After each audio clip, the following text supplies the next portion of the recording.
আমি চলে যাচ্ছি। কোথায় চলে যাচ্ছেন?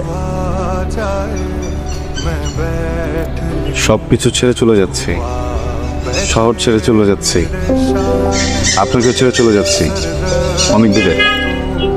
কেন? এখন গেটেরও কারণ বলতে হবে আমি কেন চলে যাব? আমি জানি না কারণ কি। না মানে আমি শিওর আপনার বাবা মা আপনার জন্য একটা মেয়ে ঠিক করেছে, তাই না?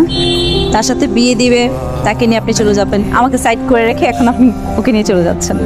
শোনেন, আমার বাবা মা নাই, বুঝছেন? আমি এতিম। আমি কখনোই কোনো মেয়েকে বিয়ে করব না। আমার মতো ছেলেরা একবারে একজনকে ভালোবাসে, হয় তাকে বিয়ে করে, আর তাকে যদি বিয়ে না করতে পারে তাহলে কখনোই বিয়ে করে না, দূরে চলে যায়, বুঝছেন?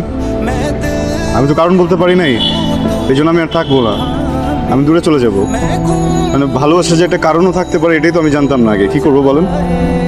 আমি কি কারণ বলবো আপনাকে? মানে আমি যখন আপনাকে দেখি আমি কোথায় যেন হারাই যাই, বুঝছেন? আমি নিজেকে আর খুঁজে পাই না। বাতাসে যখন আপনার চোখ টলমল করে, আপনার চুলগুলো দোলে, তখন আমিও টলমল করতে থাকি, আমিও দুলতে থাকি। কেন দুলতে থাকি এটা আমি বলতে পারি না। আপনার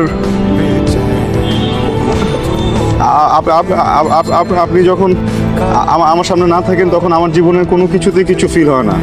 আমি কিভাবে বলবো এইসবের কারণ কি বলেন? আমি তো শুধু জানি যে আমি আপনাকে ভালোবাসি। ভালোবাসার তো কোনো কারণ থাকে না, তাই না? ভালোবাসে তো ভালোবাসে, এটা আবার কি কারণ দিব আমি আপনাকে? আপনার আমার পেটে আপনি হয়েছেন না? আপনার আমার পেটে আপনি হয়েছেন কেন? আমি কেন হই নাই? আমার আম্মার পেটে আপনি হইতেন, আপনি আমার পেটে কেন হন নাই? এগুলোর কোনো কারণ আছে? কখনো জিজ্ঞেস করছেন এগুলোর কারণ কি? তো আমাকে কেন জিজ্ঞেস করতেছেন ভালোবাসার কারণ কি? পৃথিবীতে সব কিছুর কারণ থাকতে পারে, বুঝছেন? ভালোবাসার কোনো কারণ নেই। ভালোবাসার যদি কোনো কারণও থাকে আমি জানি না কারণটা কি। আমি শুধু জানি আমি আপনাকে অনেক বেশি ভালোবাসি। আর আমি যদি চলে যাচ্ছি আমার অনেক কষ্ট হইতেছে, বুঝছেন? কিন্তু আমি চেষ্টা না, এই জন্য আমি কিন্তু চেষ্টার মতো আর কিছু বলবো না, আপনার সামনে আর আসবো না, আর বলবো না যে ভালোবাসি। সরি, আমি একটু ইমোশনাল হয়ে গেছি মনে হয়, আর আমি একটু রুডও হয়ে গেছি। আমি ডিসিশন নিয়েছি আমি হিমুর মতো হয়ে যাব, বুঝছেন?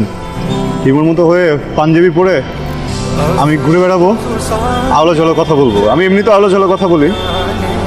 আর একটা ছোট্ট রিকোয়েস্ট আপনার কাছে, আপনি না যখন বিয়ে করবেন ওই বিয়ের ছবিগুলো আছে না, ছবিগুলো না প্লিজ ফেসবুকে আপলোড দেন না। স্টক করি তো প্রত্যেক দিন, দেখলে আমার অনেক কষ্ট লাগবে। আপনি এঞ্জেল বা নীলপরি নীলাঞ্জনা এই ধরনের কোনো একটা নাম দিয়ে একটা ফেক আইডিগুলো ছবিগুলো আপলোড দিন, ঠিক আছে? তাহলে আমি তো বুঝবো না, আমি স্টকও করতে পারবো না। আর কি বলবো, আপনি ভালো থাকেন। হ্যাঁ, প্রেমিকের শেষ ইচ্ছাটা রেখেন। আসি।